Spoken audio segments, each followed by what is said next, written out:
అందరికీ నమస్తే అండి.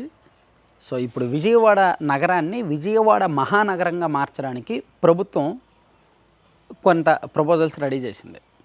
అంటే విజయవాడ మున్సిపల్ కార్పొరేషన్ని గ్రేటర్ విజయవాడ మున్సిపల్ కార్పొరేషన్గా మార్చడానికి రెడీ అవుతుంది. నిజానికి ఈ ప్రక్రియ 2017లోనే స్టార్ట్ అయింది. 2017లోనే అప్పుడు అధికారంలో ఉన్న టీడీపీ ప్రభుత్వం ప్రపోజల్స్ రెడీ చేసినప్పటికీ చుట్టుపక్కల దాదాపుగా ఒక 18 గ్రామాలు, కొన్ని గ్రామాల నుంచి అభ్యంతరాలు వచ్చాయి. కొంతమంది కోర్టుకు వెళ్ళారు, కొంతమంది తీర్మానాలు ఇవ్వలేదు. దాంతో ఆ ప్రక్రియ అక్కడితో నిలిచిపోయింది. కానీ ఇప్పుడు మాత్రం లోకల్ ఎమ్మెల్యేలు అండ్ లోకల్ ఎంపీ గారు కూడా కొంచెం సీరియస్గా ట్రై చేస్తుండటంతో మొన్న సీఎం గారిని కలిసి కూడా రిక్వెస్ట్ చేశారు. అది ఏం జరిగినా ఈ 4 రోజుల్లో జరిగిపోవాలి. మళ్ళీ జనవరి 1 వస్తే కుదరదు, ఎందుకంటే జనగణన మొదలవుద్ది. ఆ తర్వాత కార్పొరేషన్ ఎలక్షన్స్ ఉంటాయి. సో ఈ జనగణన ఎలక్షన్స్ ఇవన్నీ వచ్చిన తర్వాత కొత్తగా ఎన్నికలు జరిగిపోయి పంచాయతీల్లో కొత్త బాడీలు వచ్చాయనుకోండి, కొత్త సర్పంచులు వచ్చారనుకోండి, అప్పుడు మీరు ఇక్కడ సర్పంచులు కాదు, మీ గ్రామాలను మేము విలీనం చేసేస్తాం సిటీలో అంటే వాళ్ళు ఒప్పుకోరు కదా. కాబట్టి మళ్ళీ ఒక 5 ఏళ్ళు ఆగాలి. సో ఇప్పుడు ఎన్నికలకు ముందు కాబట్టి ఇప్పుడు ఆల్రెడీ పవర్లో ఉన్నవాళ్ళు చివరి సమయంలో ఉన్నారు కాబట్టి ఎవరు పెద్దగా అభ్యంతరాలు వ్యక్తం చేయకపోవచ్చు. సర్పంచుల పదవీ కాలం పోతే పోద్ది ఒక 3 నెలలు, కాబట్టి వాళ్ళు అభ్యంతరం వ్యక్తం చేయకపోవచ్చు. సో ఇక్కడ ఇప్పుడు విజయవాడ సిటీ విస్తీర్ణం 61.88 చదరపు కిలోమీటర్లు. దీన్ని గ్రేటర్ విజయవాడగా మారిస్తే సుమారుగా 661 చదరపు కిలోమీటర్లు అవుద్ది. అంటే ఇప్పుడున్న విస్తీర్ణానికి 10 రెట్లు పెద్దదవుద్ది అన్నమాట సిటీ. ఇప్పుడు విజయవాడ నగరంలో ఉన్న జనాభా సుమారుగా ఒక 12.5 లక్షలు. 2011 జనాభా లెక్కల ప్రకారమేమో 10,34,000 మంది ఉన్నారు.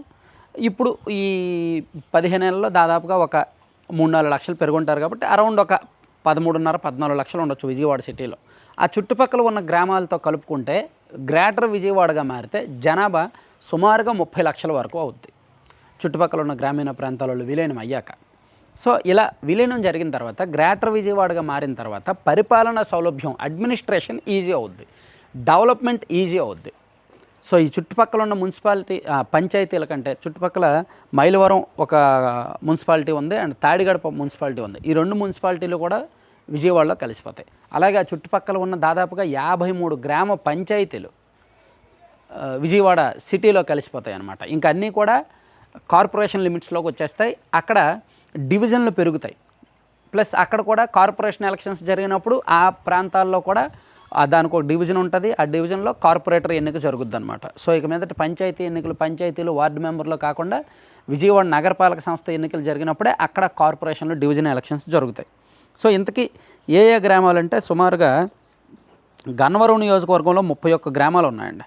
గన్నవరం మండలంలో 19, అజంపూడి, అల్లాపురం, బీబీగూడెం, బుద్ధవరం, బూతుమిల్లిపాడు, చిన్న ఔటుపల్లి, గన్నవరం, జక్కుల నెక్కలం, కేసరపల్లి, కొండపావులూరు, పురుషోత్తంపట్నం, రామచంద్రపురం, సవరగూడెం, సూరంపల్లి, తెంపల్లి, వెదురుపావులూరు, వీరపనేనిగూడెం, వెంకట నరసింహాపురం అంటే కేసరపల్లి శివారు అండ్ పురుషోత్తంపట్నం శివారు ఉన్న వెంకట నరసింహాపురం, ఉంగుటూరు మండలంలో 2 గ్రామాలు, ఆత్కూరు, పెదౌటుపల్లి. విజయవాడ రూరల్ మండలంలో ఒక 10 గ్రామాలు, అంబాపురం, దోన ఆత్కూరు, ఎనికేపాడు, గోడవల్లి, నిడబానూరు, నొన్న, పాతపాడు, ఫిర్యాది, నైనవరం, ప్రసాదంపాడు, రామవరపాడు ఇవన్నీ కూడా ఇప్పుడు పంచాయతీలుగా ఉన్నాయి. రేపు పొద్దున్న కార్పొరేషన్లో భాగమైపోతాయి. అలాగే పెనమలూరు నియోజకవర్గంలో ఒక 19 గ్రామాలు, అవి దావులూరు, ఈడుపుగల్లు, గొడవర్రు, గోశాల, కంకిపాడు, కోలవెన్ను, కొనతనపాడు, ప్రొద్దుటూరు, పునాదిపాడు, ఉప్పులూరు, వేల్పూరు, పెనమలూరు ఇవన్నీ ఉన్నాయి. పెనమలూరు మండలంలో చూసుకుంటే యనమల కుదురు, గంగూరు, కానూరు, పెదపులిపాక, పెనమలూరు, పోరంకి, తాడిగడప, వణుకూరు ఇవన్నీ. అలాగే మైలవరం నియోజకవర్గంలో చూసుకుంటే కొండూరు మండలంలో 2 గ్రామాలు, కడిం, పోతవరం అండ్ కవులూరు. ఇబ్రహీంపట్నం మండలంలో 13 గ్రామాలు, ఈలప్రోలు, గూడూరుపాడు, గుంటుపల్లి, ఇబ్రహీంపట్నం, జూపూడి, కేతనకొండ, కొండపల్లి, మల్కాపురం, మూలపాడు, నవి, పోతవరం, తుమ్మలపాలెం, త్రిలోచనాపురం, జమీ, మాచవరం. విజయవాడ రూరల్ మండలంలో 8 గ్రామాలు, గొల్లపూడి, జక్కంపూడి, కొత్తూరు, పైడూరుపాడు, రాయనపాడు, షాబాద, తాడేపల్లి, వేమవరం. సో ఇవన్నీ అనమాట. ఇవన్నీ కూడా నగరపాలక సంస్థలో కలిసిపోతాయి. నగరపాలక సంస్థలో కలిసిపోయిన తర్వాత నగరం విస్తీర్ణం పెరుగుద్ది. సో అడ్మినిస్ట్రేషన్ ఈజీ అవుద్ది, డెవలప్మెంట్కి ఈజీగా ఉంటుంది. అది ప్రజలు కోరుకుంటున్నారు. కాకపోతే అక్కడ ఉన్న ప్రజాప్రతినిధులు చాలామంది అడ్డుతున్నారు. ఇన్నాళ్ళు ఎందుకు ప్రజాప్రతినిధులు అడ్డుకుంటూ వచ్చారంటే అనూహ్యంగా ఆ గ్రామాలు వెళ్ళిపోయి సిటీల్లో కలిసిపోతే వాళ్ళ సర్పంచ్ పదవులు, వార్డు మెంబర్ పదవులు పోతాయి కదా, మళ్ళీ నిధులు ఉండవు కదా, సో వాళ్ళకి పవర్స్ ఉండవు కదా అని చెప్పి అడ్డుకుంటూ వచ్చారు. సో ఇప్పుడు మంచి టైం అనమాట నిజానికి. దాన్ని నెక్స్ట్ లెవెల్కి తీసుకువెళ్ళడానికి ఇది రైట్ టైం. ఇంకొక 4 రోజులు వెయిట్ చేస్తే జనగణన మొదలైతే ఈ ప్రక్రియ చేయకూడదు. ఆ తర్వాత ఎలక్షన్లు అవుతాయి. ఎలక్షన్లు అయిపోయి కొత్త వాళ్ళు ఎన్నికయ్యాక ఈ ప్రక్రియకు ఒప్పుకోరు. సో ఇప్పుడు ఏం చేయాలంటే ప్రాసెస్, ఆ చుట్టుపక్కల మనం ఇప్పుడు ఏదైతే గ్రామాలు చెప్పుకున్నామో ఆ గ్రామాల నుంచి గ్రామ పంచాయతీల్లో తీర్మానం చేసి కాపీలు ఇవ్వాలి. మున్సిపల్ అడ్మినిస్ట్రేషన్ డిపార్ట్మెంట్ కాపీ ఇవ్వాలి. మాకేమీ అభ్యంతరం లేదు, మా గ్రామాన్ని కార్పొరేషన్లో విలీనం చేయొచ్చు, మేము ఒప్పుకుంటున్నాము అని. అలా అందరూ ఇచ్చేస్తే ఇబ్బంది లేదు. అలా ఎవరైనా ఇవ్వకుండా కొంతమంది కోర్టుకు వెళ్తారు. సో అలా కోర్టుకు వెళ్ళినప్పుడు ఇది విచారణ లేట్ అవుద్ది. అలా చాలా వరకు అలాగే ఆగిపోయినాయి.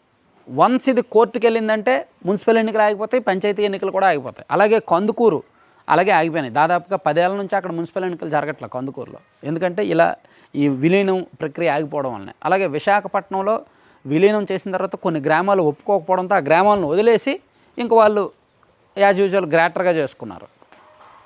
సో ఇక్కడ విజయవాడ చుట్టుపక్కల ఉన్న గ్రామాలని బట్టి ఉంటుందన్నమాట. వాళ్ళు ఒప్పుకుంటే ఈజీ అయిపోద్ది ప్రాసెస్. సో ప్రభుత్వం కూడా దీనికి సిద్ధంగానే ఉంది. చూడాలి ఏం జరుగుద్ది అనేది. Thank you.